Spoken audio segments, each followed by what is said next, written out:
এছাড়াও কিন্তু বলা হয়েছে পৃথিবীতে বিচরণশীল যত প্রাণী আছে আর যত পাখি দুই ডানা মেলে উড়ে বেড়ায় তারা সবাই তোমাদের মতন এক এক একক জাতি।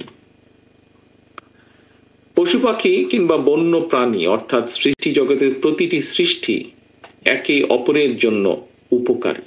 আমাদের বেশ কিছু বক্তা তাদের বক্তব্যে বিভিন্নভাবে কোন প্রাণী কিসের জন্য উপকারী, এমনকি রিজি আহমেদ সাহেব তার বক্তব্যে একটু বলেছেন কিছুক্ষণ আগে যখন উনি বন্দি দশায় ছিলেন সেই সময়ও যে বেজি উনি দেখেছেন, বেজিগুলোকে সেখানকার যারা কর্তৃপক্ষ ছিল তারা কেন বেজিগুলোকে কোনো ক্ষতি করে না সেটির কারণ তারা দিয়েছে।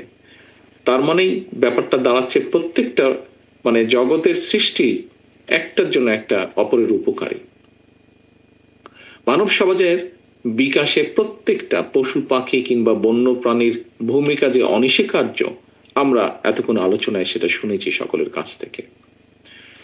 আমরা কম বেশি সবাই জানি কিংবা কেউ কেউ হয়তো ভুক্তভোগীও, সেটা হলো গত কয়েক বছর ধরে এখানে হয়তো অনেকেই হয়তো আছেন সেটার ভুক্তভোগী আজকে যারা এখানে সামনে উপস্থিত আছেন। গত কয়েক বছর ধরে বাংলাদেশে কিন্তু এডিস যে মশা বাহিত যে ডেঙ্গু জ্বর এটা কিন্তু বেশ মারাত্মক রূপ নিয়েছে কখনো কখনো। প্রাণী সংরক্ষণ নিয়ে আপনারা যারা কাজ করছেন, যারা কম বেশি কাজ করেন, আপনাদের প্রত্যেকেরই ধারণা আছে ব্যাঙ কিন্তু এই এডিস মশার লার্ভাটা খেয়ে থাকে, মশার বিস্তারটা রোধ করতে সাহায্য করে ন্যাচারাল উপায়, প্রাকৃতিক উপায়। সুতরাং এই বিষাক্ত মশার বিস্তার রোধের জন্য বিশেষ করে শহরে নগরে ব্যাঙের জন্য নিরাপদ আবাস আমরা এখানে ফড়িং, জোনাকি পোকা, প্রজাপতির বিভিন্ন বিষয় কেন প্রয়োজন, মৌমাছির কেন প্রয়োজন সেগুলো যেরকম আজকে শুনেছি ঠিক একইভাবে আমি যেটি বলছি এটা অনেকেরই আপনাদের কম বেশি ধারণা আছে যে ব্যাঙের জন্য নিরাপদ যে আবাস অর্থাৎ জলাশয়ে থাকা প্রয়োজন, ঠিক একইভাবে যেরকম ফড়িং বা জোনাকির জন্য প্রয়োজন। এভাবেই কিন্তু মানব সমাজের নিরাপত্তার স্বার্থেই কিন্তু প্রতিটা প্রাণের নিরাপত্তায় প্রয়োজনীয় উদ্যোগ গ্রহণ জরুরি। আমাদের মানুষের অধিকার প্রতিষ্ঠার জন্য যেমন গণতন্ত্রের চর্চা বা সুরক্ষার প্রয়োজন, ঠিক একইভাবে কিন্তু প্রাণীর অধিকার নিশ্চিত করার জন্য বাস্তুতন্ত্রের সুরক্ষা প্রয়োজন। সম্মানিত অতিথিবৃন্দ, সম্মানিত আয়োজকবৃন্দ, international union for conservation of nature and natural resource অর্থাৎ আন্তর্জাতিক প্রকৃতি বা প্রাকৃতিক সম্পদ সংরক্ষণ সংঘের একটি সংস্থা আছে।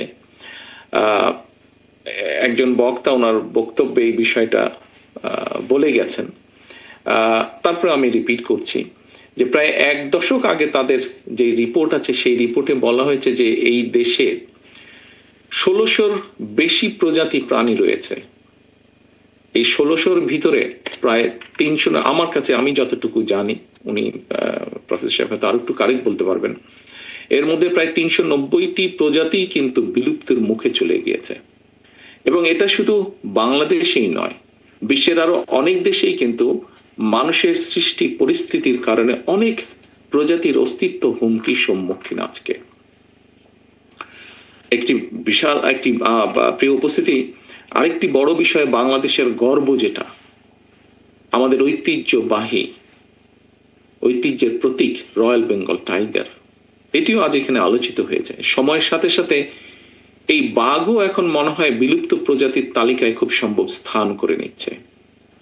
আমার যতটুকু মনে আছে, যতটুকু দেখেছি আমি, ধারণা আছে 80-র দশকে বাংলাদেশে সুন্দরবনে বাঘের সংখ্যা ছিল খুব সম্ভবত 400-রও বেশি, প্রায় 500-র কাছাকাছি। সর্বশেষ যেই জরিপটা হয়েছে সেই জরিপে যতটুকু আমার ধারণা আছে সেই বাঘের সংখ্যা কমতে কমতে কমতে এখন 100-র কাছাকাছি এসে দাঁড়িয়েছে। হাতির সংখ্যাও এখন কমে 200-র নিচে চলে এসেছে বোধহয় খুব সম্ভব। বা